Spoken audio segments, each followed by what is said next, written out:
Multitudinario funeral para el ayatolá Ali Jamenei.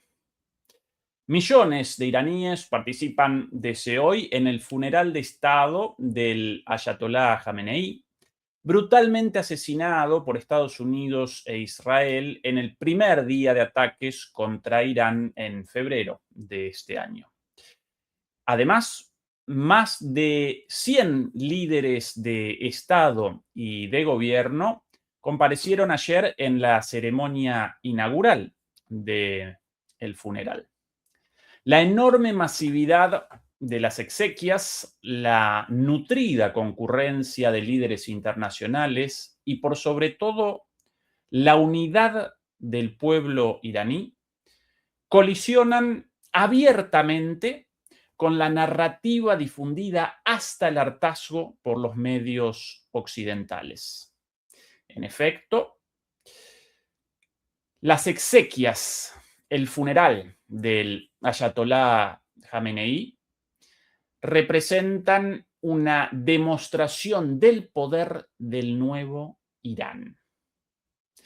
Muy buenas noches, muy buenas tardes y muy buenos días. Comenzamos la transmisión número 398 de Demoliendo Mitos, Charlas en Vivo. Muchas gracias por acompañarnos y recuerden, por favor, ayudarnos con el pulgar arriba contra la censura. Nos acompaña desde la calurosa Madrid, en España, el señor Juan Antonio Aguilar. Querido Juan Antonio, ¿qué tal todo por ahí? Muy bien, ¿qué tal? Aquí pasando calor, sí. Estimado Juan Antonio, imágenes de la ceremonia funeraria, del funeral, el día de ayer. Ahora vamos a presentar imágenes del día de hoy con el funeral público abierto y millones de personas concentradas alrededor del féretro del ayatolá asesinado por Estados Unidos, el ayatolá Jamenei. Aparentemente, Juan Antonio, incluso el propio Trump habría reaccionado con sorpresa, según declaraciones leídas por ahí. Reaccionó diciendo: qué llamativo que tanta gente esté llorando a este señor. No lo entiendo. Efectivamente. Estimado Juan Antonio, ¿qué análisis podemos realizar no de las declaraciones del impresentable de Trump, sino del funeral y de la situación, de su significado y de la situación actual de este Irán en pena de alguna manera, en el proceso de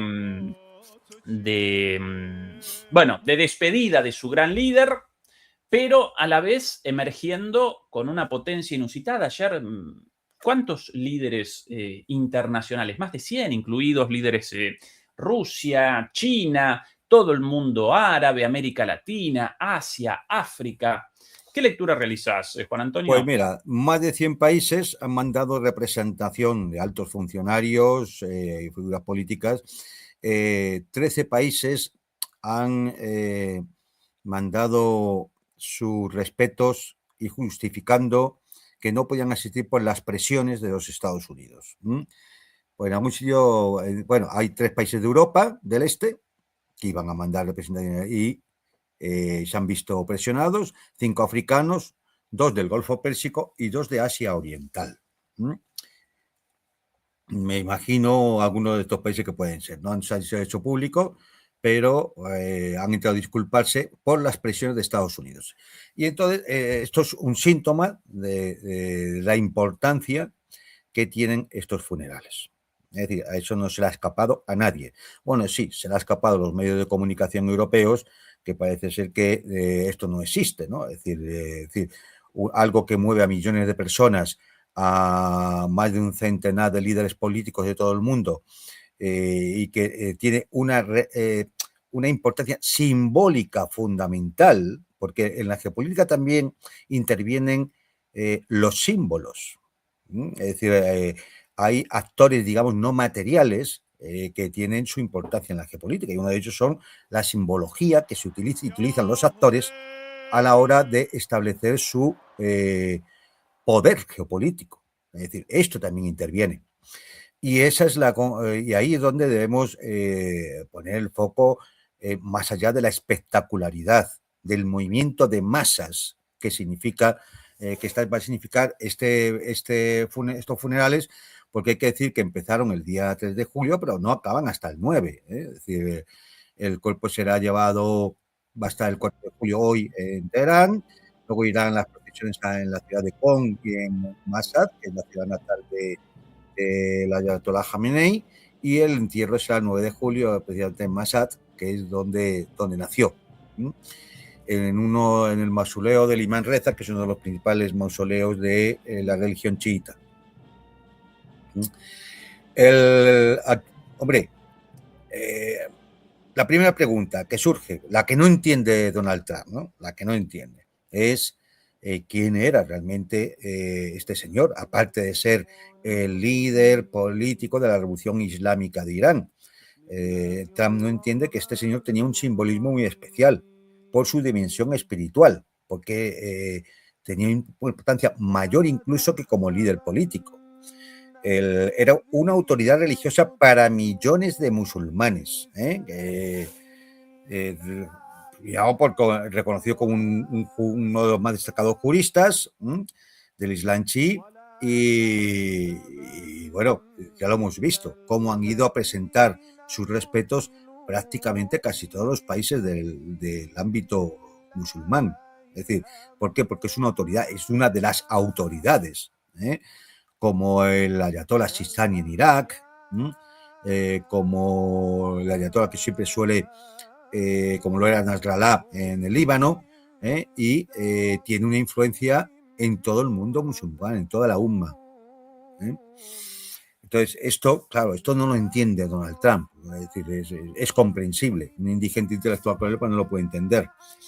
Esta influencia transnacional es lo que le hacía tener un valor geopolítico más allá de ser el líder de la revolución islámica en Irán. Luego, un rasgo de su vida fue siempre la austeridad, que es lo propio de todo líder revolucionario. Es decir, alejado del lujo, de la ostentación, es decir, todo lo contrario que Trump, precisamente, ¿no? Otro pilar fundamental que representaba Ali Khamenei era el de la resistencia, no como una estrategia militar, o al menos no únicamente como una estrategia militar, sino como una filosofía política orientada a preservar la independencia y la soberanía de Irán frente a las grandes potencias.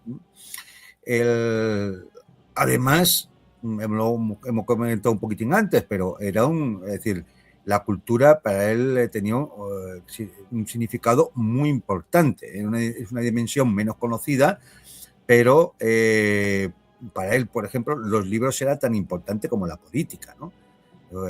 Tenía gran interés por la poesía persa, de hecho se encontraba muchas veces con poetas, y fue un importante respaldo de toda la producción cultural de la Revolución Islámica. Finalmente, el ideal del martirio.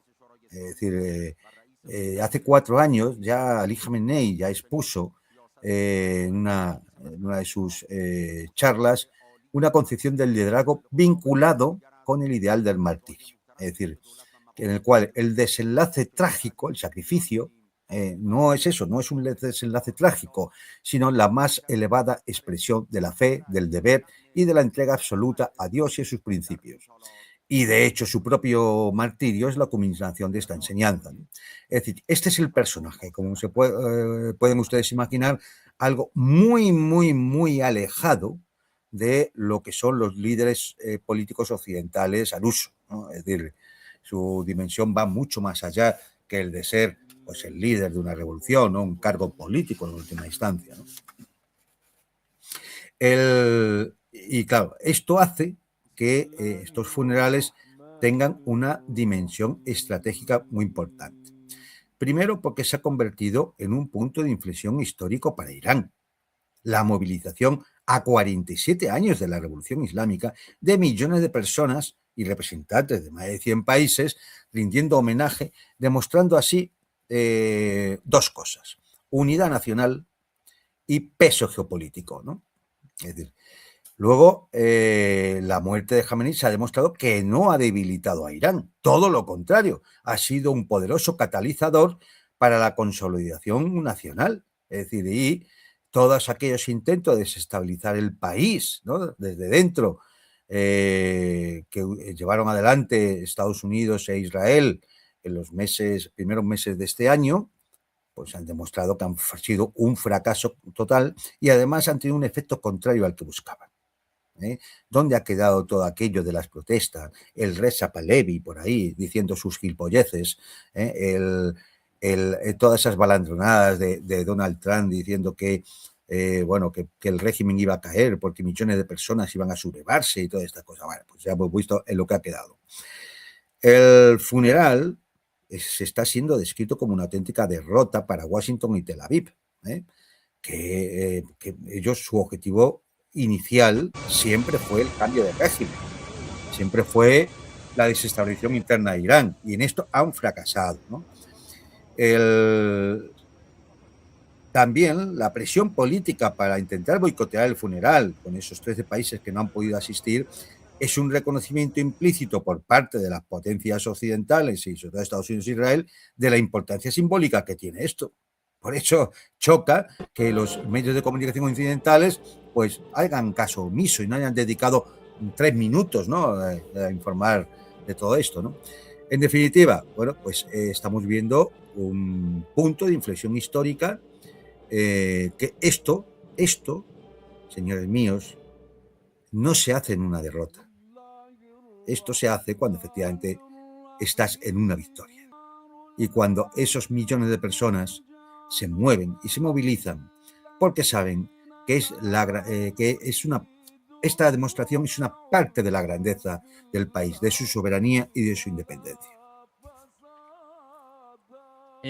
Ahí la imagen en pantalla de Medvedev ayer en la ceremonia fúnebre para bueno, los altos líderes iraníes y para los líderes, los jefes de Estado y jefes de gobierno internacionales. La ceremonia verdaderamente espectacular, tanto ayer como hoy, en su primer día público. Y ahí, Juan Antonio, el féretro no solamente de Jamenei, sino de su hija, su yerno, su nuera y su nietita. Desgarradora la imagen, ¿no?, de la nietita. Hay que decir, esto ya se sabe, que 24 horas antes él comunicó a su familia que se corría un gran peligro de que en las 24 horas siguientes el palacio en el que se encontraban sufriera un bombardeo.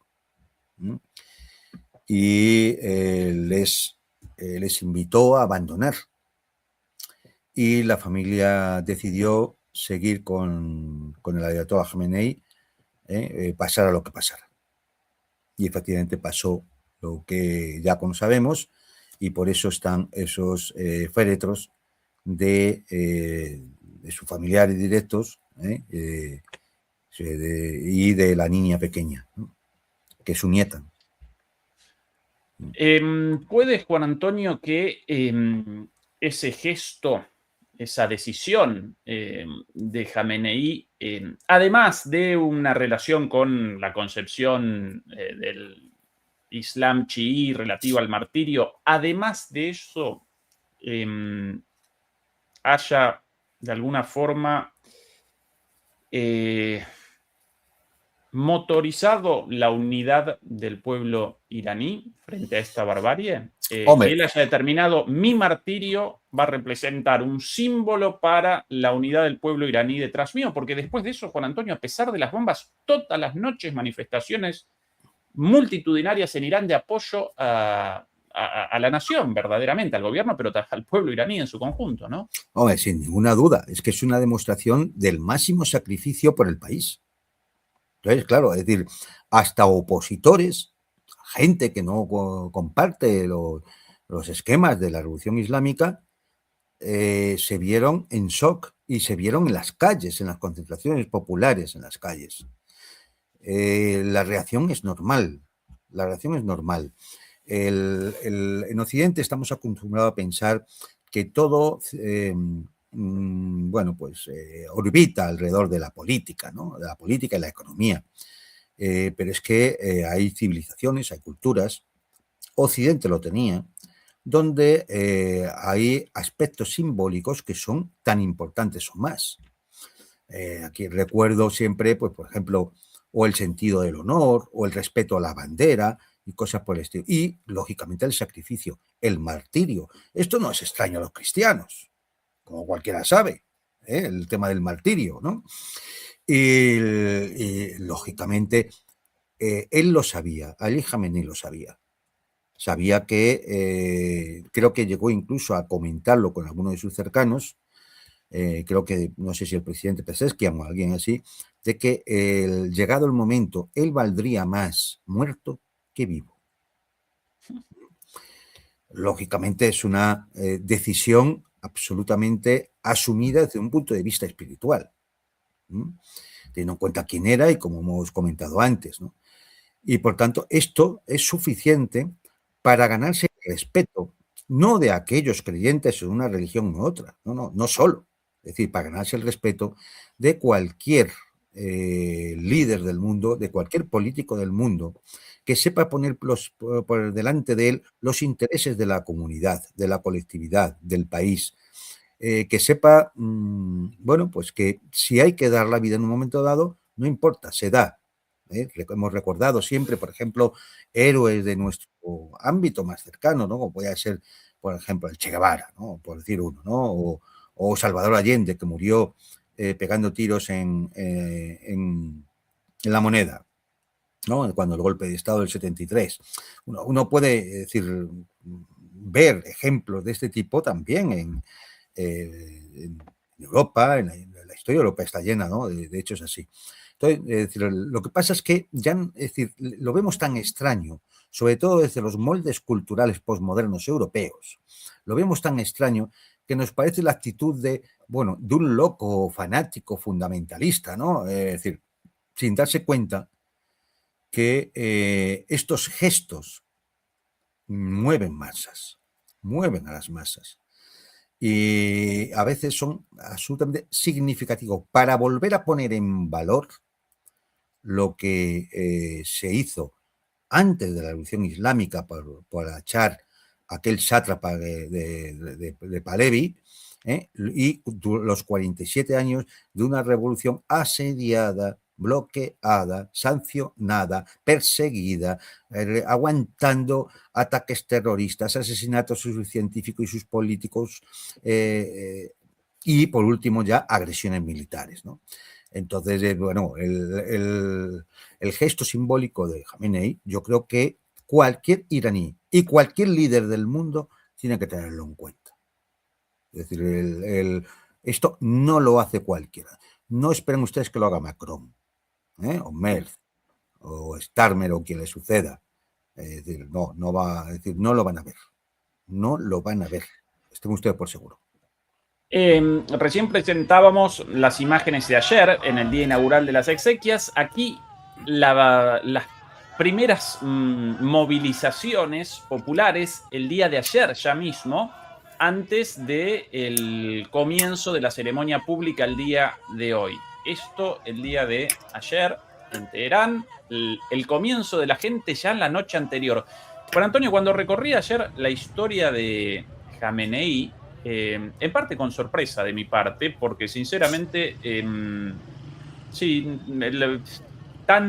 me ametrallaron con tanta propaganda sobre Khamenei que quizás carecía de conocimientos concretos sobre su vida, pero recorriendo la biografía de Khamenei, apareció un tremendo compromiso político de su parte, junto a su educación religiosa y su militancia religiosa.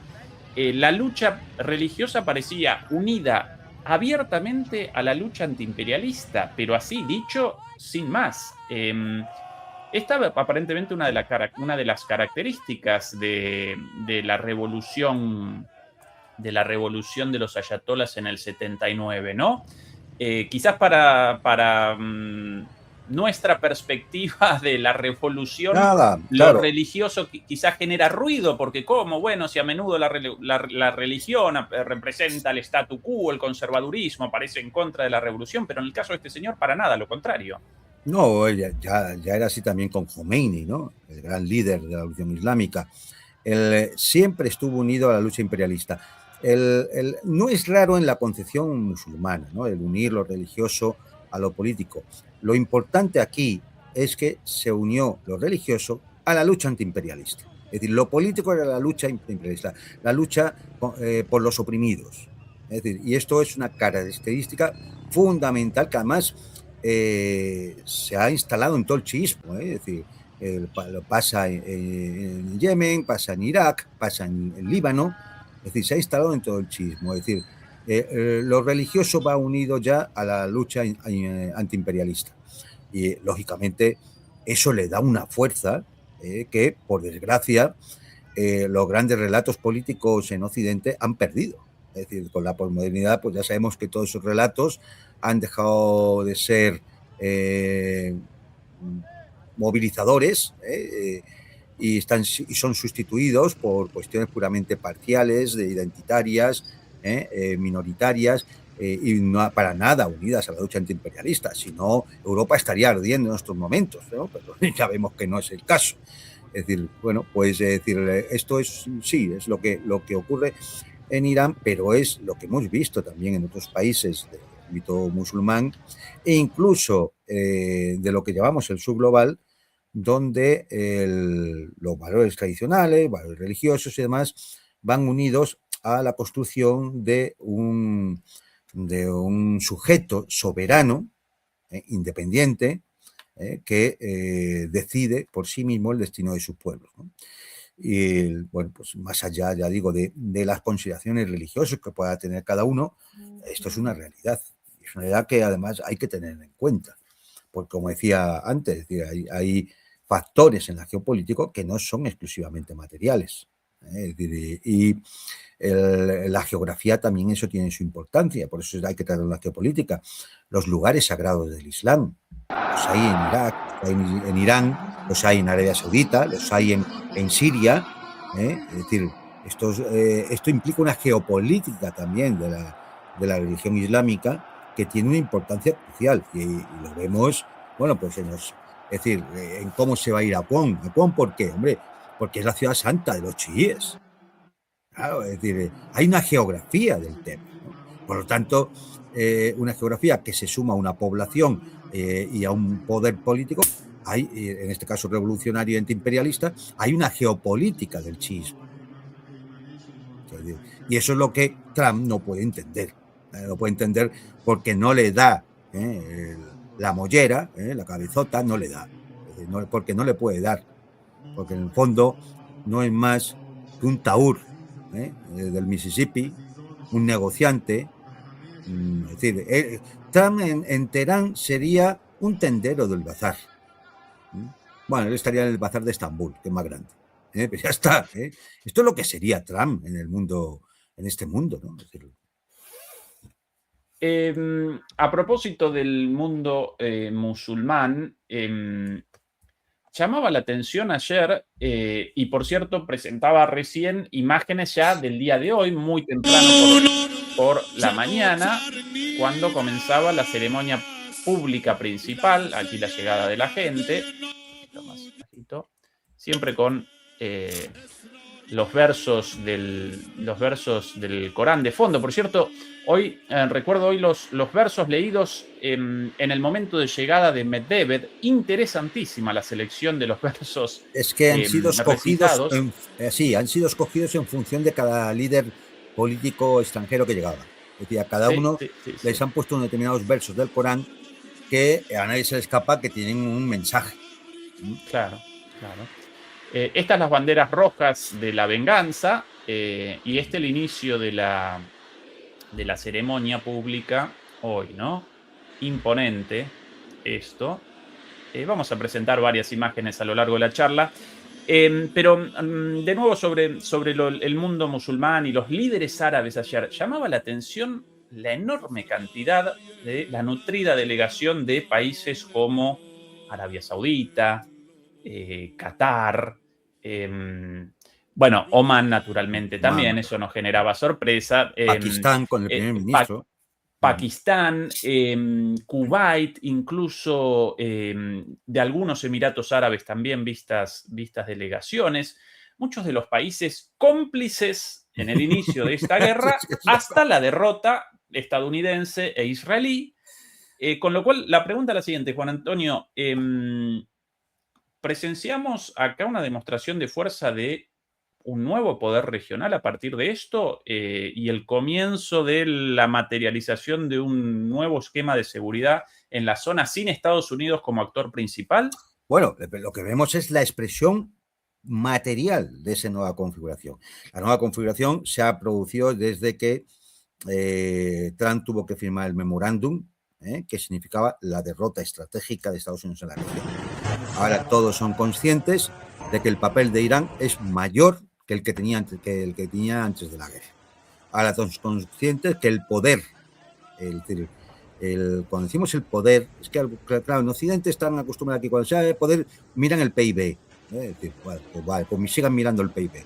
El poder de Irán, como ejemplo para todo el pueblo islámico, es brutal en estos momentos. Es brutal, tan brutal que no debemos descartar que algún otro país que quiere también tener esa capacidad de influencia dé un paso al frente y se ponga en evidencia, ¿no? Es decir, por ejemplo, estoy pensando en Turquía, ¿eh? Es decir, ¿por qué? Porque esto, lógicamente, es una victoria de Irán, pero hay que entender lo que es el mundo islámico. Es decir, es una victoria de todos los musulmanes. De todos los musulmanes. Y así se reconoce incluso por comunidades musulmanas en la propia Europa, que han hecho también presencia en las calles de respeto por el Ayatollah Khamenei, ¿no? Esto yo entiendo que sobre todo para el europeo moderno, ¿no? Y el norteamericano, pues sea poco comprensible, sea poco entendible. Pero si avanzamos hacia un mundo multipolar en el cual va a haber que respetar las diversas culturas y civilizaciones, pues habrá que quitarse esa especie de obsesión de que lo nuestro es lo único que vale. Y por lo tanto, cuando decimos lo nuestro, no me refiero a Beethoven, a Cervantes y a Van Gogh. Cuando decimos lo nuestro, entre comillas, estamos hablando del occidente realmente existente. Lo nuestro es TikTok, nuestra forma de ver las cosas, el individualismo extremo y una clase política, económica, mediática y financiera, pues que ya lo conocen ustedes como es, ¿no? Es decir, y claro, estas cosas ya en unas naciones como las europeas, donde se ha caído en el nihilismo más absoluto, en la anomia, en no creer ya ni siquiera en el futuro, ¿no? Es decir, aquí ya solamente tiene valor el presente, ¿no? Y solo tiene valor yo, es decir, el yo, es decir, el individuo que bueno, pues tiene que cumplir sus deseos, los llama sueños ahora, es decir, sus puñeteros deseos, es decir, nada más, sin pensar ni en las generaciones futuras, ni en el presente, ni en lo que está más allá de sus fronteras o de su cultura. Con lo cual, no nos debería extrañar. Esto, es decir, como digo, es noticia, debería ser noticia en todos los medios occidentales, porque, a ver, el significado geopolítico lo hemos comentado, el significado religioso también.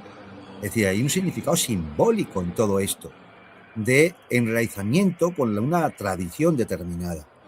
Es decir, y el occidente realmente existente no volverá a ser nunca el occidente aquel de que hablábamos de Cervantes, de Beethoven y Van Gogh, si no vuelve a tener un enraizamiento en lo que han sido sus pueblos, su historia, su identidad. Bueno, pues es decir, hay quien prefiere seguir a Hollywood y las mamarrachadas que dice Donald Trump, y ya está, entonces tenemos el mundo que tenemos, ¿no? Sí, pero hombre, si el occidente actual se ha cargado esta mundial de fútbol, ¿ya qué más se puede cargar ya?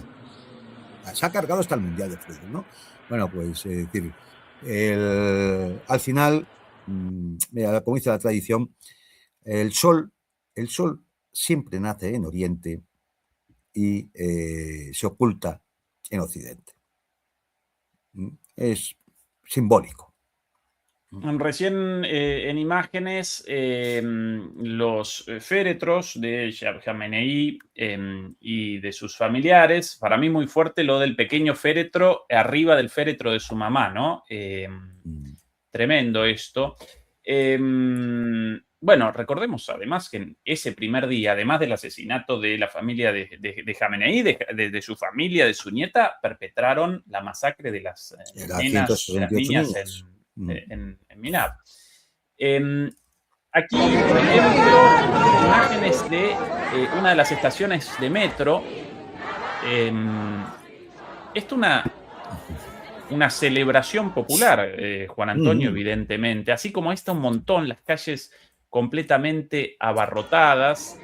Ojo, una celebración popular y un acto reivindicativo. Porque se ha demostrado además que las masas están por delante, me refiero a las masas utilizando un lenguaje clásico, ¿no? Es decir, las multitudes, el pueblo, está por delante de sus propios dirigentes, los están empujando. Es decir, aquella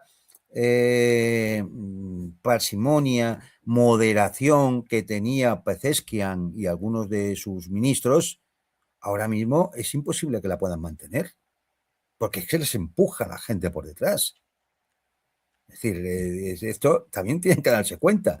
Y en ese sentido, esto también se convierte en un acto reivindicativo de banderas rojas de venganza, de gritos contra Estados Unidos e Israel, de compromiso con la revolución, con la patria, de disposición al martirio. Y por lo tanto, también es una llamada a la dirigencia política a no ceder ni una pulgada.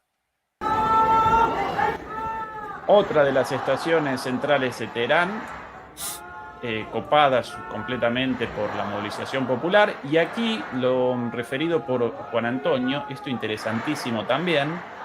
En una de esas estaciones de metro, de subte, como lo llamamos en Argentina, una manifestación espontánea, popular, de gente gritando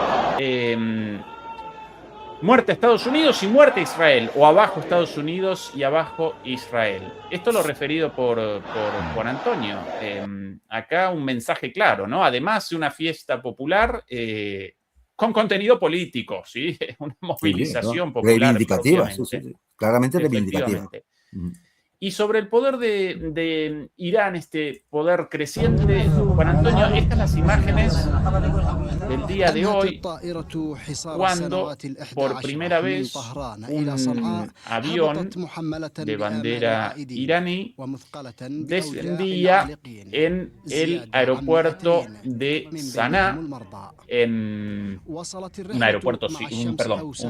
avión civil iraní, descendía por primera vez en el aeropuerto de Saná, en Yemen, aeropuerto asediado hasta hace nada por los sauditas. De hecho, para que este avión pudiera realizar el aterrizaje, debieron las defensas yemeníes, obviamente provistas por Irán, debieron realizar aparentemente disparos de advertencia o alguna maniobra militar para que los aviones, impidiendo esta situación, debieran retroceder y finalmente aquí desembarcara un avión civil proveniente de Irán en Yemen. Esto aparentemente, Juan Antonio, también acompaña este cambio de coordenadas de la región. A partir de ahora, por lo menos en Yemen, los saudíes, con la complicidad de Estados Unidos, ya no pueden determinar cuestiones como la soberanía del espacio aéreo de los hutíes, ¿verdad? No, y vamos a ver más señales de estas, ¿eh? Es decir, es inevitable. A medida que se vaya profundizando en el acuerdo y se vayan cerrando puntos, vamos a ver más cambios de esto, porque claro, es decir, pónganse ustedes en el papel pues, de los mandatarios de Qatar.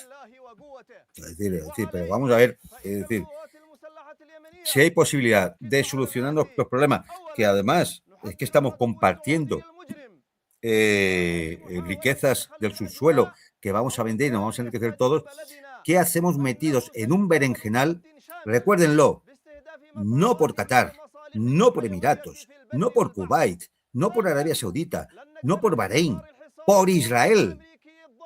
Por Israel. Es decir, hombre, yo creo que esto tiene que llevarles a todos a reflexionar que la región no puede seguir en las mismas que estaba, porque es que si no, si las cosas se siguen haciendo igual, los resultados también van a ser los mismos. Entonces, ¿qué nos vamos a encontrar? En 3 meses, 6 meses, 10 meses, 2 años, 3 años, en la misma situación. Hay quien dice que, bueno, que Trump lo que está ganando es tiempo para que lleguen las elecciones de medio término y cuando pasen las elecciones volvemos a la guerra. Bueno, pues vamos a ver, es decir, adelante. Trump ya sabemos que gana todas las guerras con un tuit. De hecho, esta la ganó con 40 tuits. Es decir, declaró la victoria 40 veces y dijo que la guerra había terminado otras 40 veces. Bueno, pues venga, adelante. Venga, a ver si, es decir, si somos capaces. Es que, de verdad, yo me niego a pensar que en estos momentos, dentro del Pentágono, de los servicios de inteligencia norteamericanos, de la propia Secretaría de Estado, no haya gente con el nivel suficiente para entender lo que ha pasado y para explicarle al cenutrio este de pelo naranja, para explicarle, oye, a ver, que no es que hayamos perdido, es que cualquier cosa que intentemos hacer va a provocar una situación peor todavía.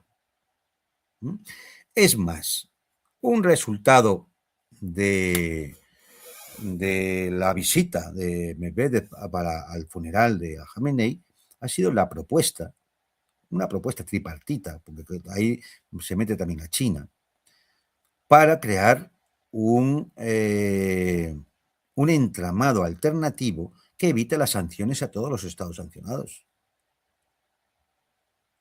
Claro, es decir, algo que Rusia ya había propuesto, pero que por diversas razones, generalmente de intentar no tensar las cuerdas, ni China ni Irán lo habían considerado en su totalidad, lo habían dejado para más adelante, ¿no?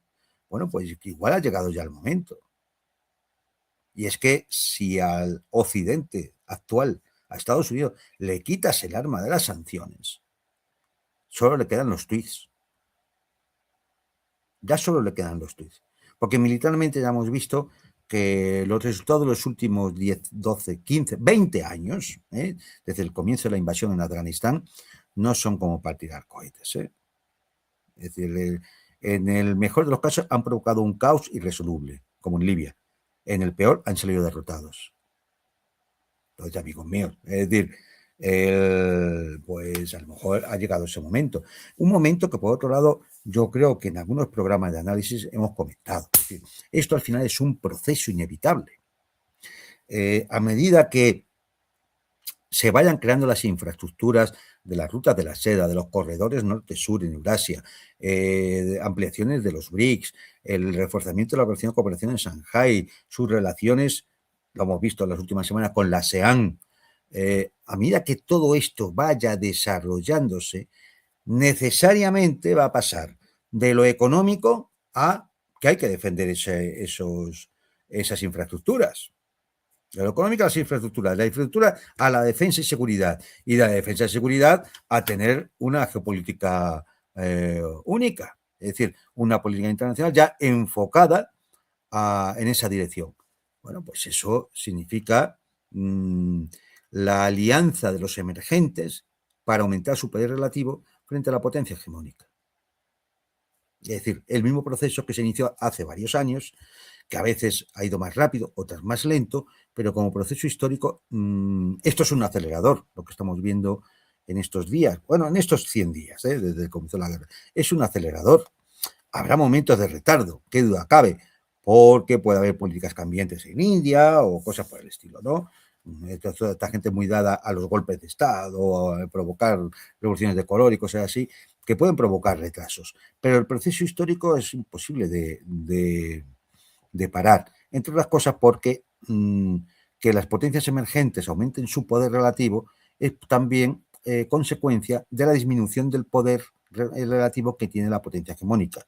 Es decir, los Estados Unidos no representan la misma potencia que tenían al final de la Segunda Guerra Mundial, ni siquiera la que tenían al final de la Primera Guerra Mundial. Solo hay que ver la capacidad industrial.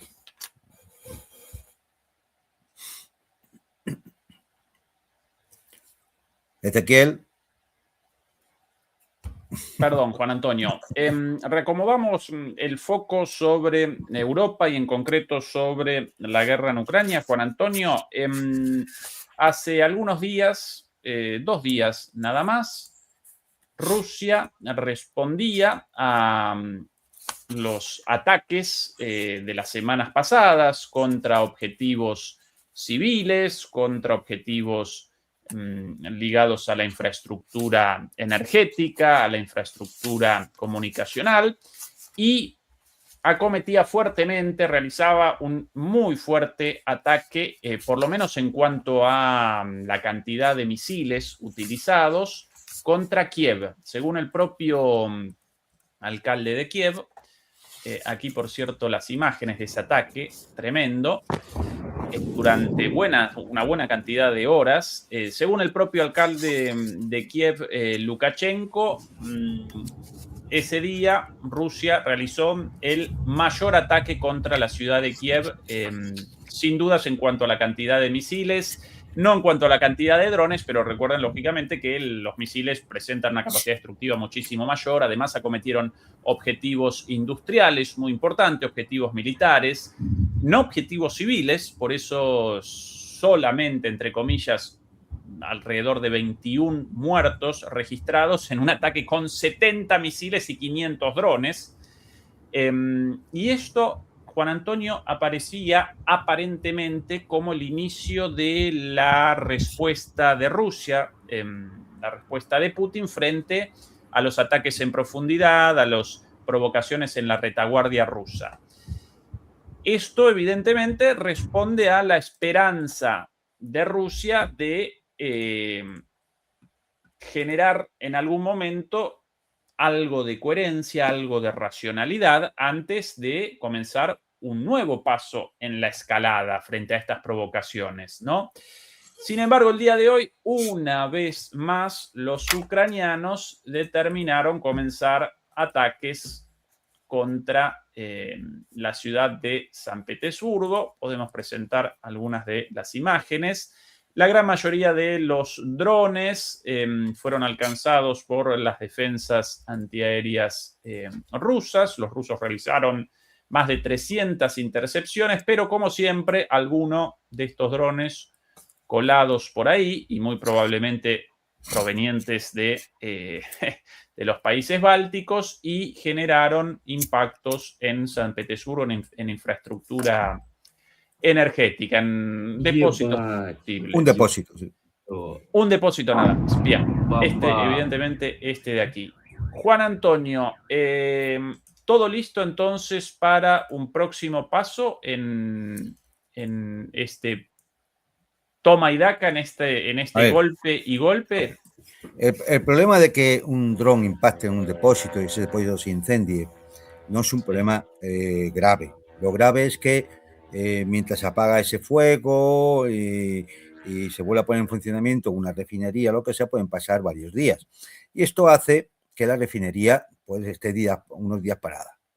Y cuando eso ocurre en varias refinerías, pues significa que sale menos combustible, menos gasolina a las gasolineras. Y de ahí se produce un déficit en el suministro, fundamentalmente para la ciudadanía. ¿Qué es lo que estamos viendo? ¿No? Es decir, bueno, a ver, en primer lugar, los ataques rusos. Los ataques rusos no son respuesta a estos ataques ucranianos.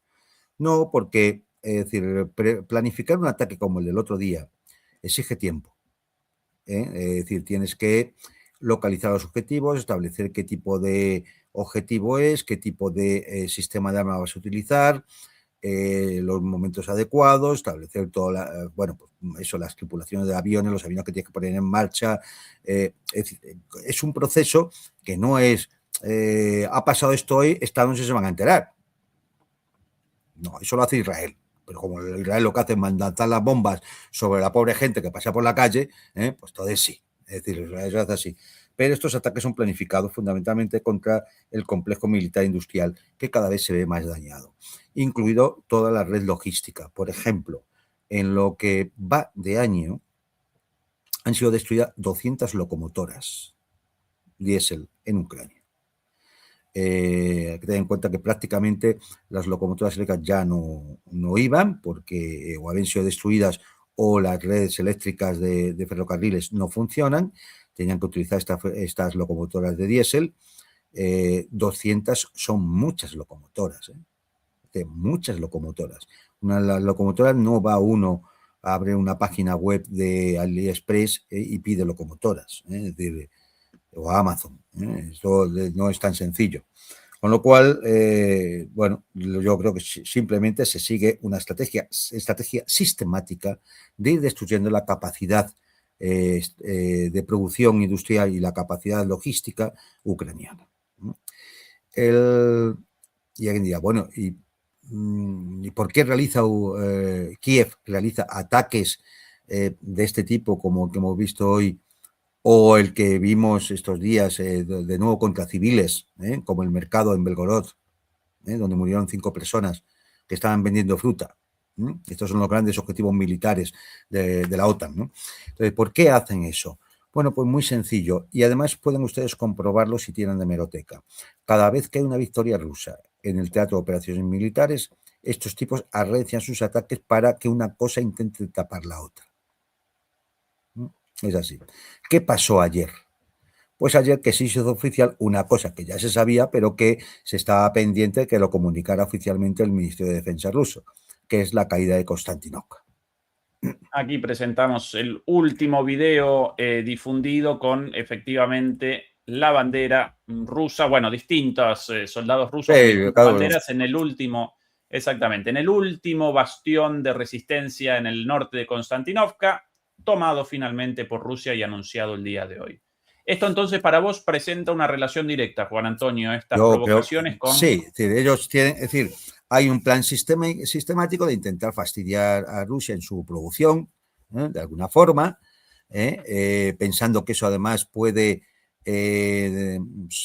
erosionar la popularidad del gobierno ruso, cosa que con estas imágenes esa erosión ya se pueden olvidar de ella. Bueno, pues intentan eso y además lo utilizan para tapar este tipo de situaciones que son muy difíciles de justificar, porque la bromita de resistir sin que mandarles refuerzos, ni enviar reservas, ni darles la orden de retirada, le ha costado a las tropas ucranianas 13.000 hombres que han caído ahí. Esto es una división y media para un ejército que ya no tiene reservas. O sea, un desastre. Es verdad que Konstantinovka tenía una importancia estratégica fundamental, porque abre, si lo vemos en el mapa, veréis que abre por el sur el camino a Kramatorsk.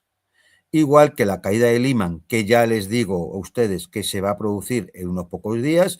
El Ministerio de Defensa ruso va a confirmar la caída de Krasny Liman en el norte en unos días. Es decir, bueno, pues eso significa el avance ruso en pinza sobre la retaguardia de Slaviansk y Kramatorsk, que son ya las dos grandes poblaciones absolutamente fortificadas desde 2014 y que es lo último defendible que tiene Kiev en el Donbass. Evidentemente esto no, y menos con las tácticas que está utilizando el ejército ruso, no va a ocurrir en una semana ni en un mes, pero ya la maniobra militar es evidente. Claro, si uno piensa, desde que cayó Soledar, Yampil o Kasiyap, donde estuvo combatiendo precisamente la Brigada 88, la española. Si ven ustedes el avance hasta Konstantinovka, cuando escuchamos eso de que los frentes no se mueven, pues sepan todos ustedes que les están mintiendo. Cuando institutos como el de estudios de la guerra, think tanks, y luego pasa a los medios de comunicación masivos, no. El frente no solo se mueve, sino que las bajas rusas son descomunales e incluso los ucranianos realizan avances sobre el terreno. Bueno, es decir, eso es, les digo, se lo explico muy sencillamente. Ellos cogen la fotografía inmediata de un día donde en los movimientos tácticos se producen avances y retrocesos normales. Esto es decir, es un trabajo normal, cuando tienes que hacer movimientos en las líneas de frente. Cogen eso y entonces dice, ha habido un avance ucraniano en tal punto del frente, ¿no? Es decir, y entonces digo, es que Ucrania está avanzando y demás. Bueno, pues decir, a ver, tienen ustedes que elevarse del nivel puramente táctico al nivel operacional y ver realmente cuál es la disposición del campo de batalla y cuál es la maniobra que están haciendo las fuerzas en presencia.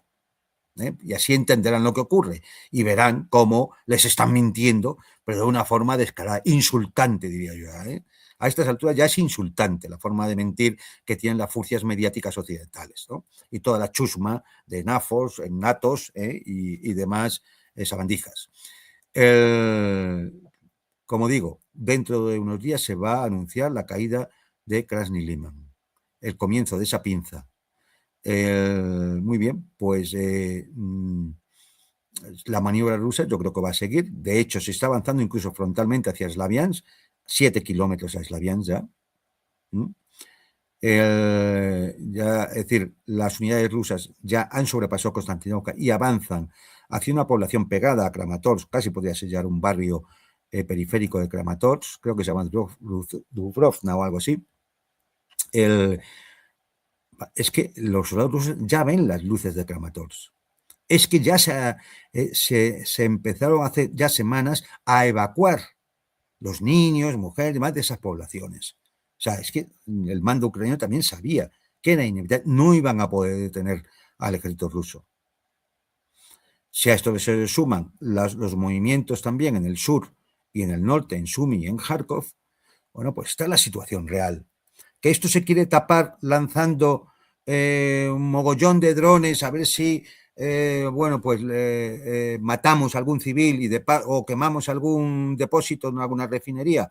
Bueno, chico, pues esto es lo más que pueden hacer. Esto alegrará mucho a von der Leyen y a todos los criminales de Bruselas, pero esto desde el punto de vista operacional sobre el teatro de operaciones militares no tiene ningún efecto, ningún efecto. Y hay que también señalar otra cosa, porque últimamente, es decir, cuando se dice no, Kiev o Rusia ha atacado con 600 y pico drones, ¿no? Y han sido derribados 480.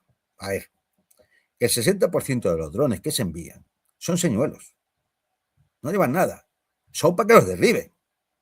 Son para saturar las defensas antiaéreas. O sea, es decir, están hechos con fibra o colcho o madera son puros señuelos. Claro, los operadores abajo, en el suelo, no pueden distinguir un dron real que va programado hacia un objetivo y que va cargado de explosivos de un dron que es un señuelo que vale 200 euros.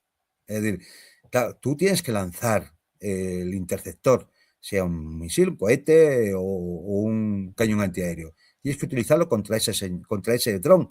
Y lo más normal es que sea un señuelo. Con lo cual, bueno, pues es decir, eso está asumido. Cuando se lanza un ataque de estos en enjambre, como se están realizando, ¿no?, de drones, piensen ustedes que el 60% no sirven para nada. Para nada. Es decir, que hay que poner todas las cosas en su justo término para entender lo que pasa, ¿no? Es decir, y de todas formas, si ven ustedes las imágenes que ha puesto Ezequiel antes de los 7 minutos de cómo llegaban los misiles a Kiev, sí podemos decir una cosa: ya las defensas antiaéreas en Kiev empiezan a tener ya una respuesta ya muy deficiente. Se ha pasado ya a menos del 60% de intercepciones, ¿no? Es decir, si eso sigue bajando, pues que cada vez va a ser peor. Pero es peor ahí, en ese aspecto, peor en cuanto a las reservas que no existen, peor en las líneas del frente, peor en la capacidad de producción, peor en las líneas logísticas. Es que es general. Entonces, bueno, pues yo creo que lo más importante es las palabras dichas por el presidente Putin de, bueno, si la guerra sigue y si esto sigue, lógicamente las zonas de seguridad que tenga que aplicar Rusia van a ser más grandes. ¿Qué significa esto? Pues que se va a avanzar sobre Sumi, se va a avanzar sobre Kharkov, se va a avanzar sobre Dnipropetrovsk y se va a avanzar sobre Kherson, Nikolaev, dirección Odessa. Aquí precisamente, Juan Antonio, las imágenes difundidas el día de hoy por las autoridades rusas de la visita de Putin. Hoy Putin realizó una visita a un puesto de mando del grupo combinado de tropas. Sí, un puesto de mando de la fuerza conjunta del Grupo Ejército Centro, del Grupo del Ejército Centro. Presentó definiciones muy importantes, tanto él como Gerasimov, naturalmente también, algunas de ellas. Primero, la captura de Konstantinovka es solo la primera, pero muy importante etapa en la destrucción de las unidades de las Fuerzas Armadas ucranianas que actualmente controlan la zona fortificada de Sloviansk, Kramatorsk, Konstantinovka, como usted la describe, esto en respuesta a las palabras de Gerasimov, donde el enemigo ha construido un profundo sistema escalonado de fortificaciones, convirtiendo las ciudades de Sloviansk, Kramatorsk, Drushkova y Konstantinovka en un centro defensivo. Con la ruptura de Konstantinovka, según tengo entendido, ya no deberíamos hablar de la línea Sloviansk, Kramatorsk, Konstantinovka, sino simplemente de Sloviansk, Kramatorsk. Bien, el anuncio básicamente de la captura de Konstantinovka. Además, Juan Antonio, además de una ciudad de importancia estratégica, también una ciudad de importancia simbólica suprema también, ¿no? Hay que tener en cuenta que tenía 80.000 habitantes. Es que no estamos hablando de una aldea y un pueblecito.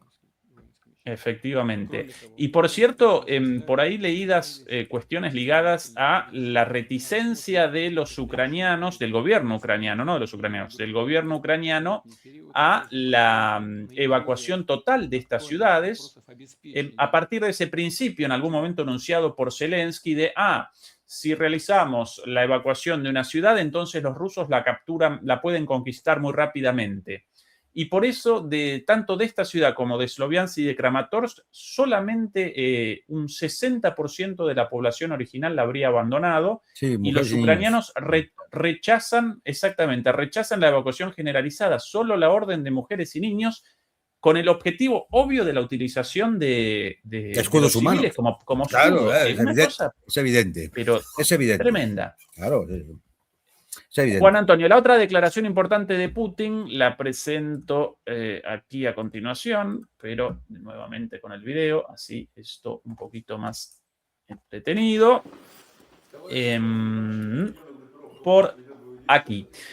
Cuanto más ataques intente perpetrar el enemigo contra nuestros objetivos civiles, más debemos, por supuesto, hacer ante todo lo necesario para proteger dichos objetivos y salvaguardar a la población civil.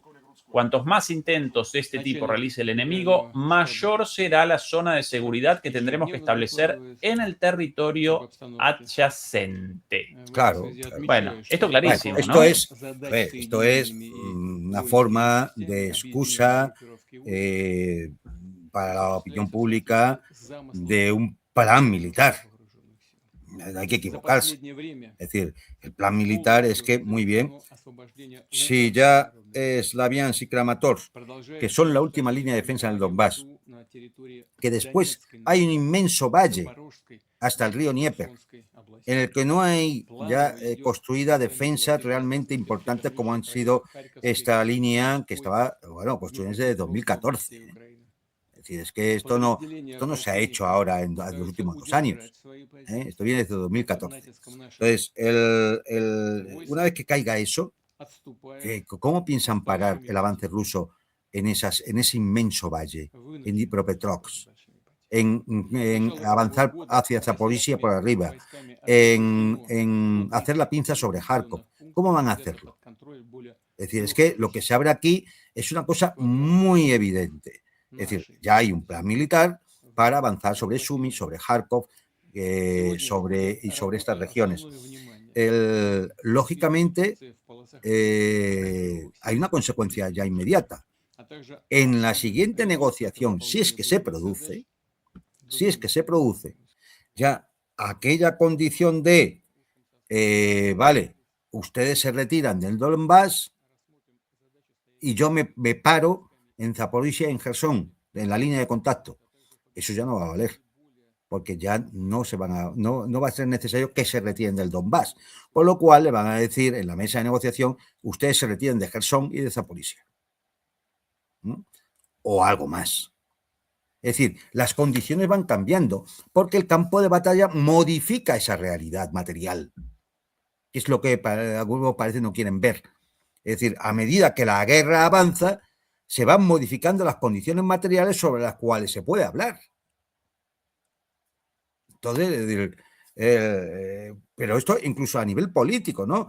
Cuando el Zelensky, ese muerto viviente, aunque él no lo sabe, dice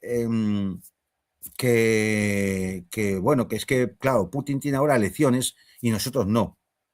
Claro, evidentemente, es que Putin tiene elecciones. Él no, porque él se ha convertido ya en un dictadorzuelo bananero. Es decir, es un personaje impresentable a todas luces. Ahora bien, es más impresentable el que le recibe que él. Porque al fin y al cabo se está jugando o su riqueza o su vida. Pero quien le recibe sabe que está recibiendo a un corrupto criminal y le abraza. Y encima le da dinero. Es mucho peor. Es mucho peor. Es decir, el gran crimen de Zelensky en estos momentos, más allá de la corrupción y todas estas cosas que dice, es cómo está sacrificando al pueblo ucraniano por sus intereses, los de su camarilla y lo de las cabecillas occidentales, sobre todo europeos. Ese es el gran crimen de Zelensky en estos momentos. Ahora bien, el que lo recibe, sabiendo todo esto, es mucho peor. Moralmente, mucho peor.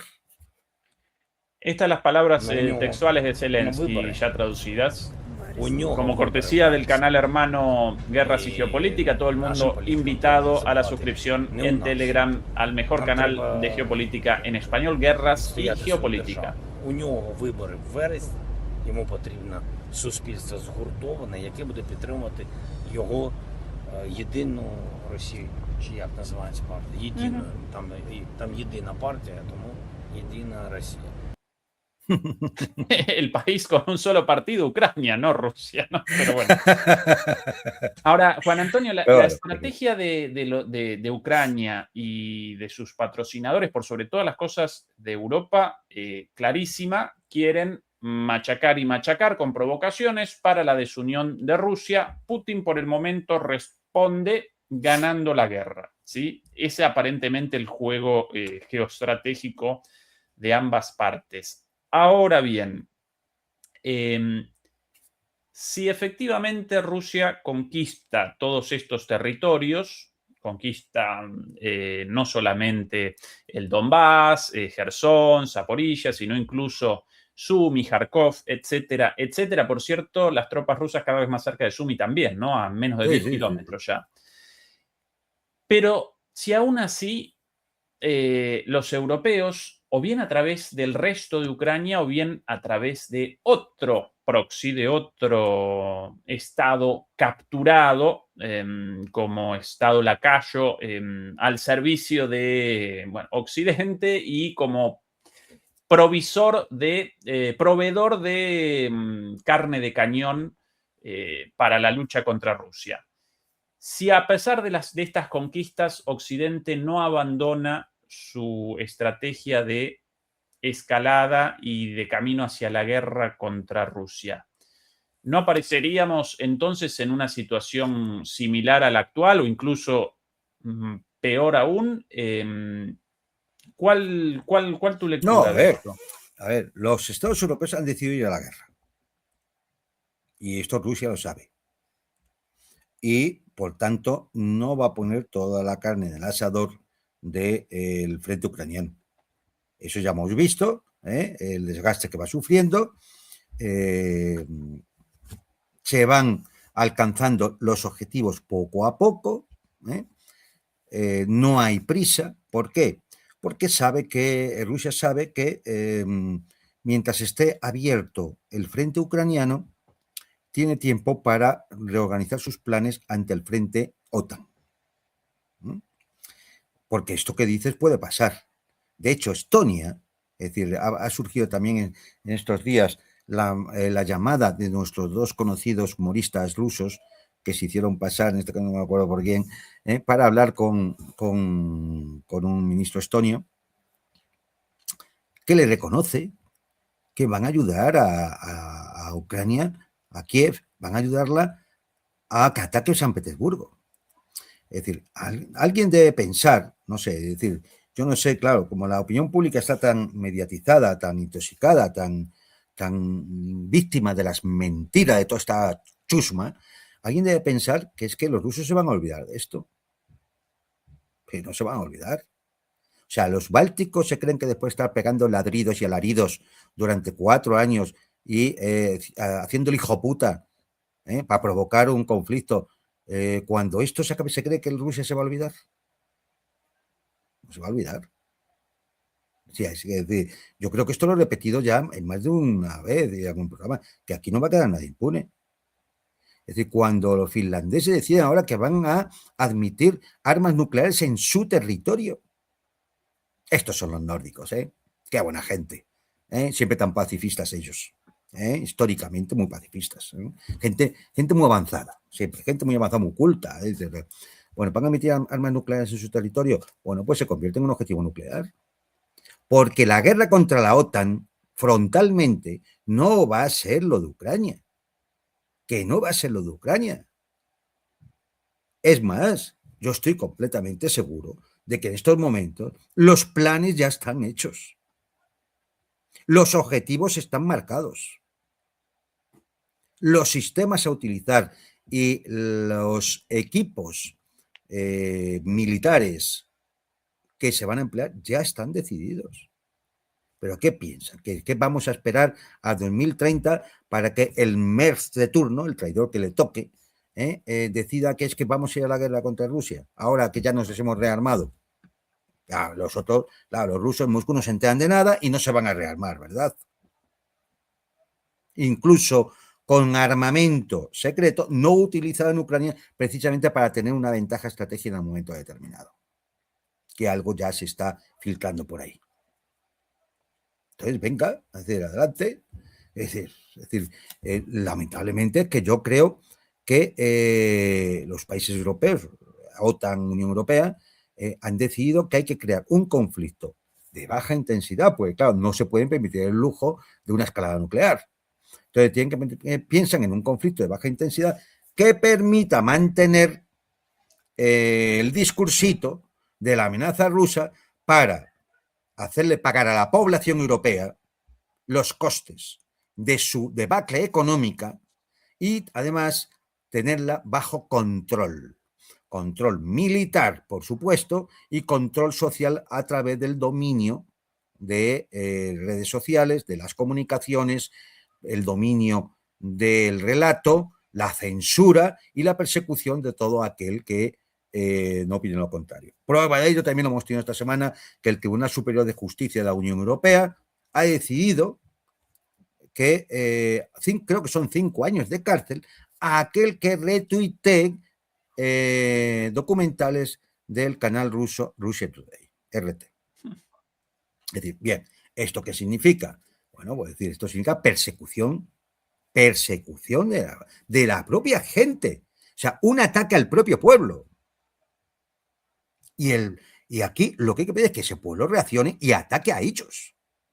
Es decir, no podemos seguir permitiendo esto. Hoy son los documentales de RT, mañana va a ser cualquier otra cosa. Quieren poner el chat control, ¿verdad? Para controlar las comunicaciones. No se os ocurra mandar una foto de la novia en bikini, porque la van a ver. Es decir, esto es lo que quieren. Y para montar todo eso se necesita una gran excusa. Y la gran excusa es que Rusia está a punto de lanzarse contra Europa para llegar a Lisboa, ¿no? Bueno, pues esto que puede, es decir, es una sandez de tamaño mayúsculo, pero lo venden, en el envoltorio lo ponen y demás, y claro, todas estas provocaciones van en la dirección de a ver si Rusia reacciona de una forma airada que justifique precisamente el relato. Y claro, ganas hay, ¿eh? Ganas hay. Ya lo hemos comentado alguna vez, dentro de las élites rusas, ganas hay de empezar a responder. Lo que pasa es que hay una cosa a tener en cuenta. Mientras los objetivos militares los vayas consiguiendo controlando la escalada, no hace falta que lleves la escalada más allá. Es un gasto de energía tonto. Espera a ver cómo va reaccionando el enemigo, si es capaz de hacer algo. Y cuando haya que dar el zarpazo, lo dará. Es decir, esto es lo racional. Y para racional, los que están en el Kremlin, que a veces no se distingue si ya tiene un día triste o un día alegre, porque el rictus en la cara es el mismo. ¿Puede que ese zarpazo cada vez más cerca, Juan Antonio? Porque según muchos analistas, evidentemente el zarpazo cada vez está más cerca, eso está claro. Pero no es decir, no va a ser por reacción a que mañana haya un ataque contra él y haya un número de muertos y ya está bien y el dron viniera desde un país de la OTAN y entonces no va a venir por ahí. Es decir, el zarpazo cuando sea, es más, puede que hasta esté decidido, se dará cuando efectivamente el Estado Mayor ruso determine, según sus planes estratégicos y operacionales, que tiene que darse. O sea, es decir, yo en ese sentido, claro, yo entiendo a Karaganov o a Dmitry Trenin o a Alexander Dugin, yo les entiendo, es decir, ya están tan hartos de aguantar a la mugre europea de Bruselas que no me extraña que estén deseando, es decir, que haya ya una respuesta y un puñetazo encima de la mesa. Eso es cierto. Como es cierto también que esta gente juega mucho con lo nuclear, como si hubiera desaparecido la cuestión de la disuasión nuclear. Y por tanto, si eso desaparece el miedo a lo nuclear, pues estamos todos en riesgo. Entonces, como dice Karaganov, a lo mejor hay que dar un golpe para devolver a todos a la razón, de decir, oye, que estamos jugando con armas nucleares. Todo eso es cierto. Pero quien conozca cómo funciona un Estado Mayor, nada de eso se va a superponer a lo que sean los planes operativos militares ya estudiados. Porque es decir, hacer eso es una cuestión compleja, exige muchos cálculos, muchas hojas de cálculo, mucha logística, mucha preparación. Es decir, no es una cosa de vale, pues mañana ya me he cabreado y ahora ya. No va a ser así. Con lo cual, paciencia dentro del peligro, porque evidentemente, claro, ese momento se va acercando. Juan Antonio, y ese zarpazo, en tu opinión, ¿va a comenzar con armas convencionales primero y después eventualmente con armas nucleares tácticas? ¿O puede...? Va a comenzar con armas cinéticas, yo creo. Es decir, el Oresnik, el cual es un arma que tiene 36 cabezas que van a ir ya con explosivos, y además de ir con explosivos, van a ir con una energía brutal debido a su velocidad en caída vertical, su velocidad hipersónica en caída vertical desde una gran altitud. Con lo cual, su capacidad destructiva en concentración puede ser similar a una pequeña bomba táctica nuclear. Yo creo que va a ser convencional en principio. Es que no hace falta más. Es decir, el utilizar un arma nuclear táctica solo tendría un sentido, y es lo que dice Karaganov, es decir, de volver a todos al punto de partida de decir, oye, la escalada nuclear lleva al cataclismo universal, es decir, seamos conscientes de con lo que estamos jugando. Entonces, solo tendría ese sentido. Si no, ¿para qué vas a utilizar un arma nuclear si con armas convencionales puedes hacer un daño brutal? Y si la reacción de la OTAN fuera de tal magnitud que pusiera en peligro, en un peligro existencial, a la Federación Rusa o a Bielorrusia, nadie dude que van a utilizar armas nucleares. O sea, ténganlo por cuenta. Así que yo, vamos, no sé, un londinense, un parisino, un berlinés, cualquiera que viva en Helsinki o en Varsovia o en Estocolmo o en Copenhague, y ya no digo en las Bálticas, pues hombre, deberían tener en cuenta que alguien está jugando con su vida, porque seguro que no le han preguntado si quieren ir a un enfrentamiento con una potencia nuclear. ¿Posiblemente esos primeros objetivos, Juan Antonio, en los países bálticos? O... No, yo creo que si hay un zarpazo de ese tipo, los objetivos van a ser las grandes bases de la OTAN que Rumanía y Polonia. Intervienen en el conflicto desde el punto de vista logístico, de inteligencia, de señales, etcétera. Es decir, que la base de Constanza, la base polaca en Rumanía, la base polaca esta que está en la frontera, no me acuerdo nunca el nombre, e incluso hasta Ramstein o alguna de las bases en los Bálticos. En Alemania. Claro, incluso alguna base de los Bálticos. Es decir, bueno, vamos, es decir, ese sería el primer zarpazo. Quizás algunas bases aéreas importantes como la de Aviano en Italia, en un momento dado. Pero, a ver, es que también tenemos que ver cuando la cosa se tensa, cuando la cuerda se tensa, los rusos también ven una determinada reacción, ¿no? Por ejemplo, se ponen muy gallitos, estos cobardes, se ponen muy gallitos cuando asaltan un petrolero con bandera de Bahamas en aguas internacionales, pero cuando es un petrolero ruso y aparece una corbeta rusa por las cercanías, echan a correr todos como ratas. Claro, esto también lo ve el ruso. Y dice, vamos a ver, estos tipos son, a ver, es decir, van a ser capaces realmente en un momento dado de ir de verdad a una guerra de verdad, no la escaramucita de pues levanto 2 aviones para que persigan allí, se controlen, que un bombardeo ruso no se meta en el espacio aéreo, o que está protegiendo a un petrolero, o algo así. ¿Están dispuestos realmente a una guerra de verdad? Es decir, yo creo que esa duda, y a lo mejor no es duda, el Estado Mayor ruso la tiene clarísima. Y entonces dice, bueno, es decir, manejamos la escalada, manejamos el tiempo, ¿vale? Démosle tiempo a ver hasta dónde pues, son capaces de llegar estos tipos. Porque el zarpazo tarde o temprano se va a dar, pues mira, que se dé cuando ellos crean que tiene que ser.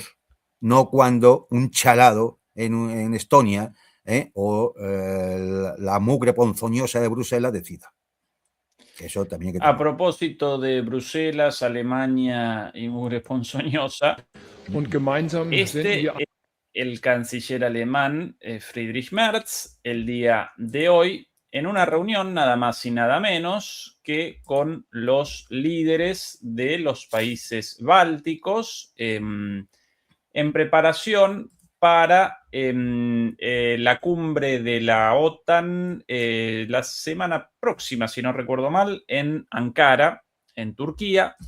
Estas sus palabras de hoy. Juntos enviamos un mensaje a Rusia. Rusia no puede ganar esta guerra. Moscú debe sentarse a la mesa de negociaciones para establecer un alto el fuego y negociar a lo largo de la línea de contacto actual. El presidente Putin debe poner fin a esta guerra. Depende enteramente de él. Queremos involucrar y lo haremos a los estados bálticos en estos esfuerzos. Los estados bálticos son socios cercanos a la Unión Europea y en la política europea. Juntos queremos queremos que Ucrania se adhiera a la Unión Europea, a la parte inicial de los llamados clústeres o clústeres. Pronto le seguirán otros. Mientras dure la adhesión, he propuesto una membresía asociada para Ucrania. Creo que se trata de una oferta de gran alcance que ningún país candidato ha recibido antes. De esta manera podríamos hacerlo ya mismo hoy día, pero aclarando que esto no sustituye a la membresía plena, sino que es un paso hacia ella, lo cual aún llevará algún tiempo. Bueno, palabrería vacía que no significa nada. Absolutamente nada. Es una característica de los políticos occidentales. Son capaces de ponerse a hablar tiempo y tiempo y tiempo para no decir nada. A ver, ¿cómo que Rusia no puede ganar esta guerra? ¿Qué piensas hacer, mamarracho? Si no tienes ni para hacer las corbetas, las fragatas, perdón.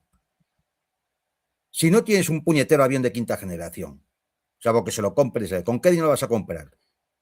Con el de los despedidos de Volkswagen. ¿Pero qué dices? Es decir, es un tipo ridículo, solo hay que verle, incluso físicamente es ridículo. Es decir, es un tipo ridículo. Y mira, el otro día vi una imagen también de desfile de la primera división Panzer.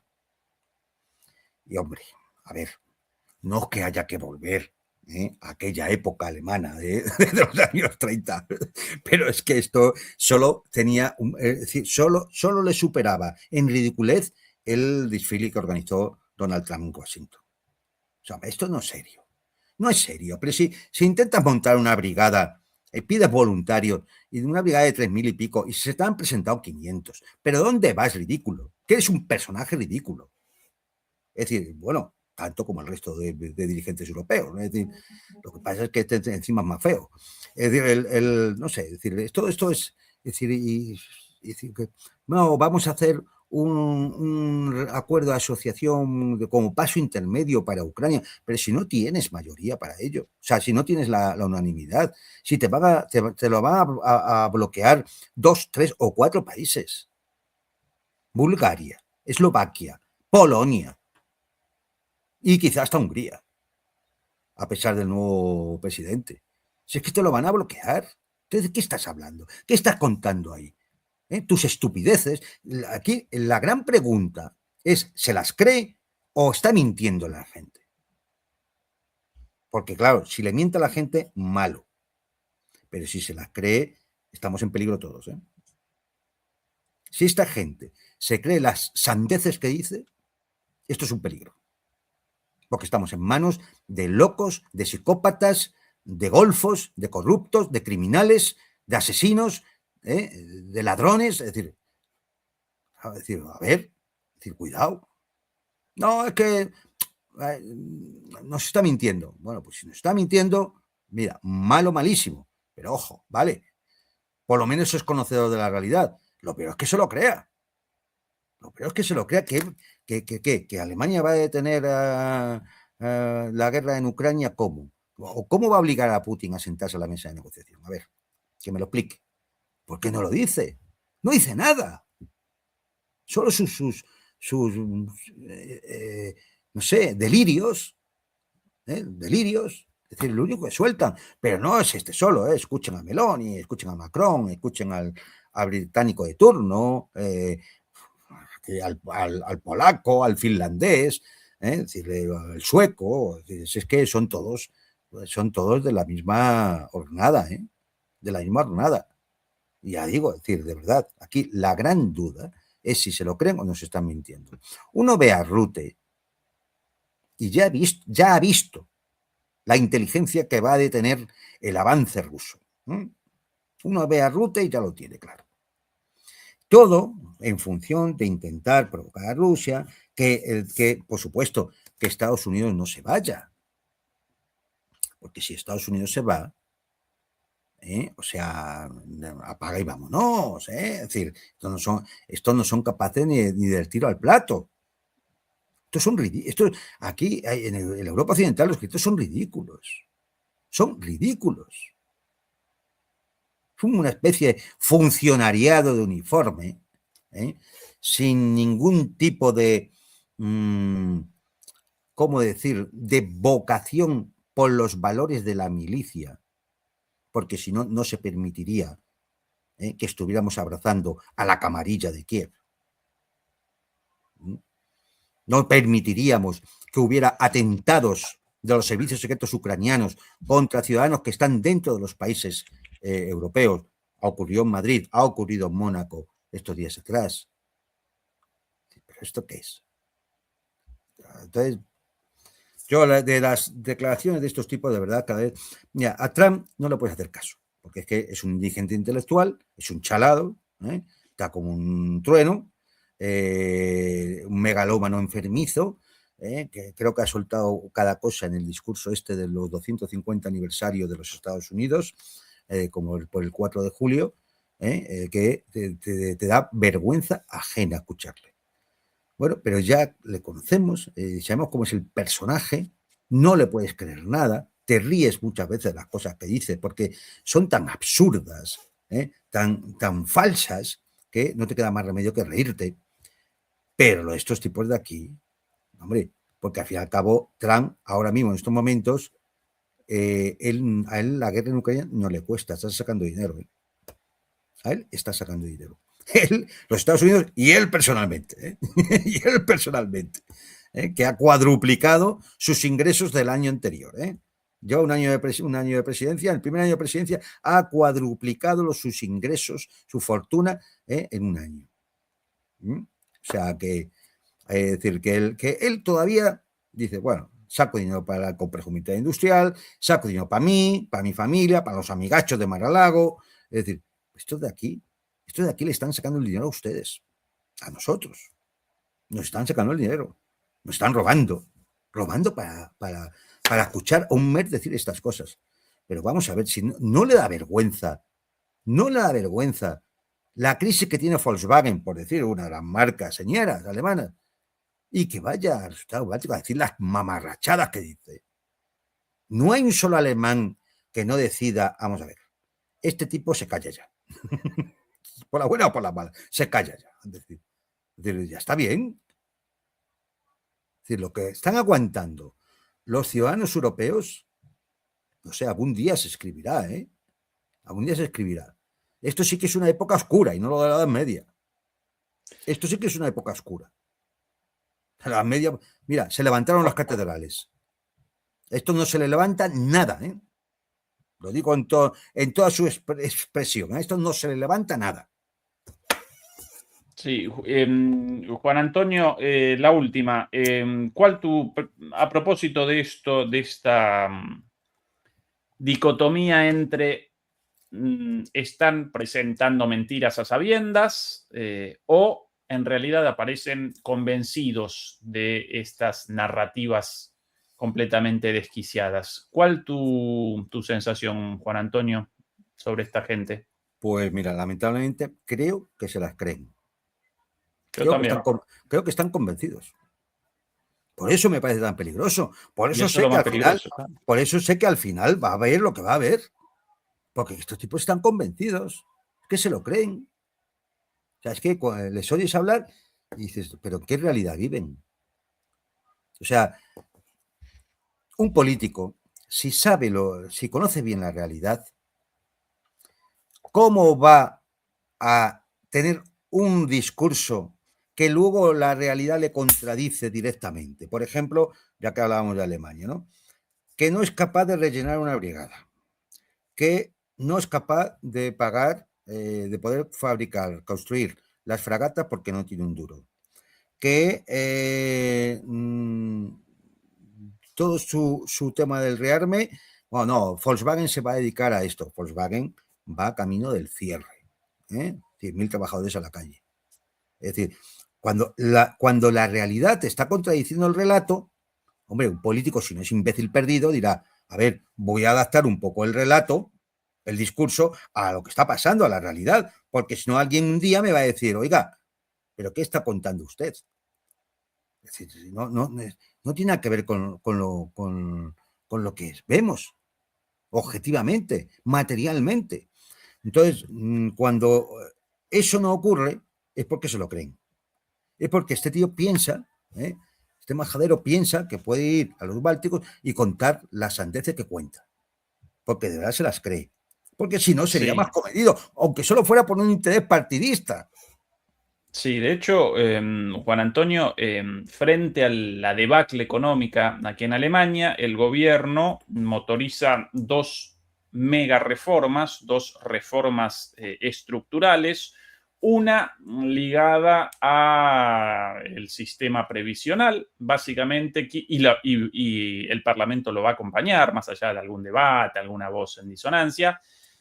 Quieren mayores aportes jubilatorios, más años de aporte y menor jubilación o menor pensión de aquí a 70 millones de años, cuando uno ya con 80 años. Eso por un lado, y por el otro lado la reforma laboral, en la cual quieren básicamente más horas de trabajo, fin de la protección contra los despidos, bueno, mayor flexibilidad laboral, incluso la extensión del periodo de prueba, un montón de cuestiones así, con lo cual esta para ellos en su cosmovisión del mundo, en esta cosmovisión delirante de Putin malo, Putin responsable de todos los problemas de la economía, y como salida a esto, más neoliberalismo, pero además, frente a la debacle de la industria alemana, al cierre de fábricas industriales día tras día, según el propio Merz, el otro día recuerdo declaraciones de él, todos los días perdidos en Alemania entre 300 y 500 empleos, cada día nuevo, dicho por el propio Merz. Frente a esto, el keynesianismo militar, la transición de las empresas industriales, por ejemplo, automovilísticas, a la producción de armas. Esa es la fantasía de ellos. Claro, con un solo problemita. La transición a una economía armamentística en el 99% de los casos genera una guerra, Juan Antonio, a lo largo de la historia. Claro, es que las armas no tienen valor añadido, salvo que las utilices. Claro, es decir, nos gastamos una 1.000.000.000 en aviones. Vale, y dentro de 5 años, otra 1.000.000.000 para actualizar el software y los equipos de esos aviones. Y dentro de otros 5 años, otra 1.000.000.000 para adaptarlos a las nuevas versiones tecnológicas y demás. Y claro, es un grifo siempre abierto.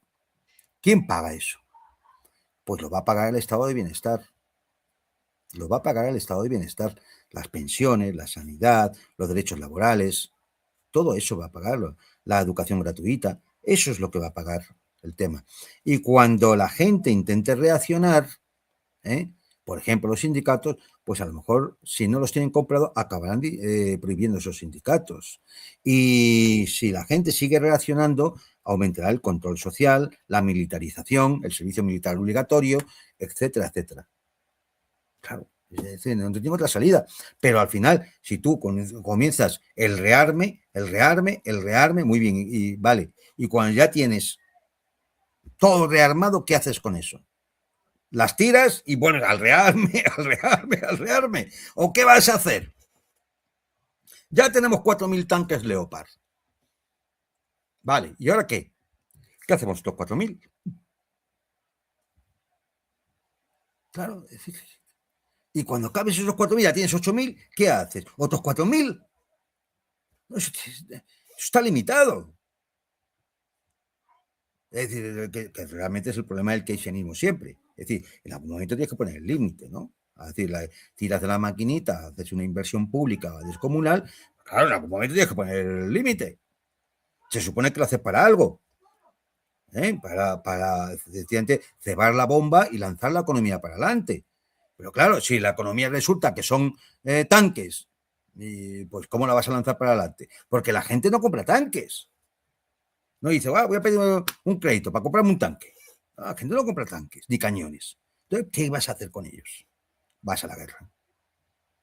Vas a intentar crear una demanda artificial brutal, como con la destrucción de la guerra. Y es que es una receta muy vieja, ¿eh?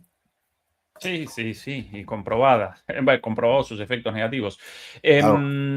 Lo que pasa es que no estamos en el siglo XIX y a lo mejor esta guerra no es lo mismo, ¿no? Sí, porque la capacidad destructiva del ser humano de hoy, claro. incomparable.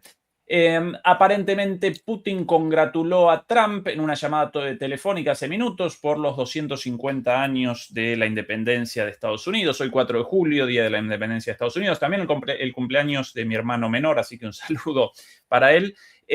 Juan Antonio, ahora sí, lo último, recontraúltimo.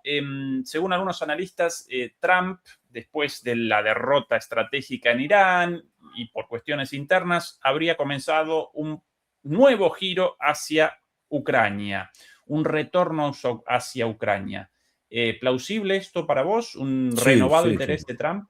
Sí, es decir, imagino que, a ver, es decir, un personaje que no tiene ni puñetera idea de geopolítica, de relaciones internacionales, que no tiene puñetera idea tampoco del mundo militar. Es decir, estoy acordado cuando dijo aquello, he mandado 2 submarinos nucleares. ¿Ahora se ha mandado a dónde? A las costas del río. Es una cosa de ¿cómo no tiene puñetera idea? Bueno, pues le habrán dicho, o le habrán presionado, le habrán convencido de que, hombre, hay que intentar, para convencer a los europeos de que hagan lo que tienen que hacer, que es lo que nos interesa a nosotros, pues habrá que echarles una manilla en lo de Ucrania. Yo me lo creo, sí, puede ser perfectamente. Puede ser perfectamente. Pero bueno, pero es que es Trump, es que mañana el viento puede cambiar de dirección, ¿eh? Porque no sé, se le ocurra Groenlandia o se le ocurra cualquier otra cosa, ¿eh? Es decir, puede cambiar de dirección. De todas maneras, en estos momentos, Estados Unidos no creo que esté como para meterse en un conflicto de mayor envergadura, ¿eh? O sea, después del desgaste ucraniano, después de las experiencias anteriores, del desgaste ucraniano, del fracaso en Irán y el peligro en Asia-Pacífico, no creo que esté para muchas bromas, ¿eh? Sobre el final, para abandonar la atención por un momento nada más, estimado Juan Antonio, aquí imágenes que respondan los demoledores y las demoledoras dónde estas imágenes, porque va a generar seguramente sorpresa. Aquí. Después de la muy sufrida victoria del día de ayer contra Cabo Verde, mamita, qué martirio. ¿Dónde esto, estimado Juan Antonio? Camisetas de la selección argentina de manera masiva. ¿Alguna idea? Pues me dejas sorprendido.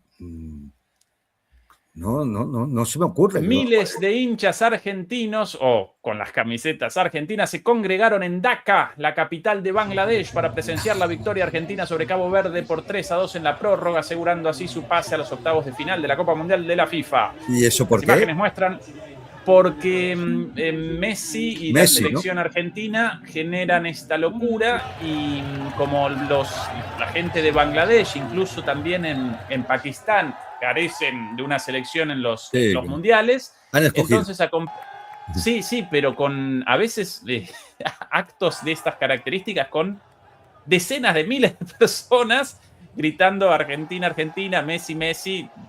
Bueno, sin la más mínima relación con Argentina, más allá de esto en Bangladesh, y así, mamita, el partido. Pero podría haber sido en Islamabad o en el Cairo, por la pinta. Sí, efectivamente. De hecho,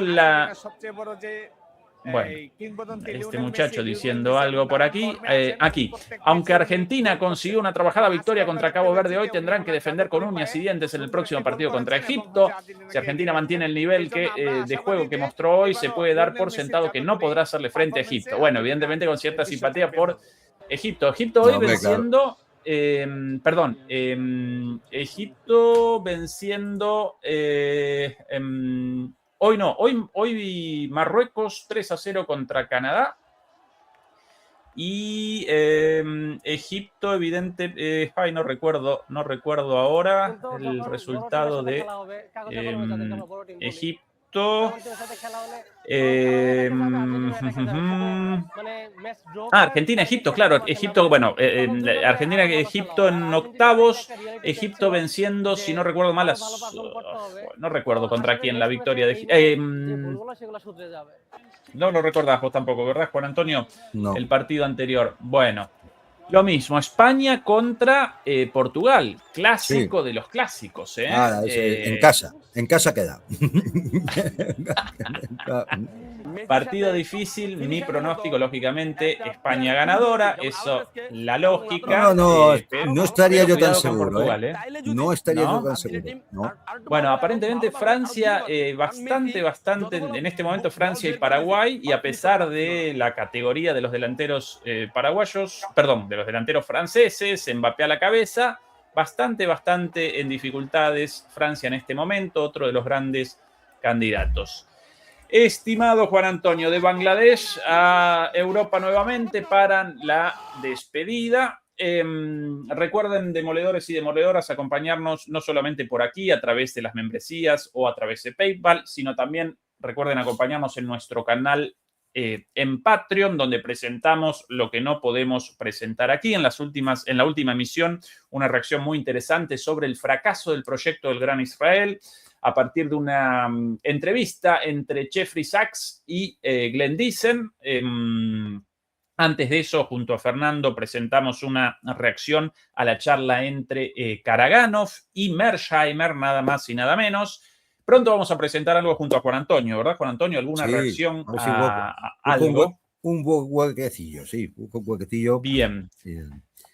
Estimado Juan Antonio, ¿algo en el tintero o que por cierto, tengo un experto en cine que a lo mejor también interesa hacerle un día algo para comentar algún tema de película o de género cinematográfico. Pero con gusto, con gusto. De hecho, en la próxima reacción queremos con Juan Antonio la película 1, 2, 3, una comedia de principios de los años 60, espectacular, sobre Berlín de la Guerra Fría. Sí, espectacular. Esa la tienen que ver. Además, con ironías contra Estados Unidos, contra la Unión Soviética, contra el capitalismo, contra el comunismo, contra los estadounidenses, contra los alemanes, pero los ametralla a los alemanes. Espectacular esa comedia de Willy Wilder, el director, efectivamente, Willy Wilder.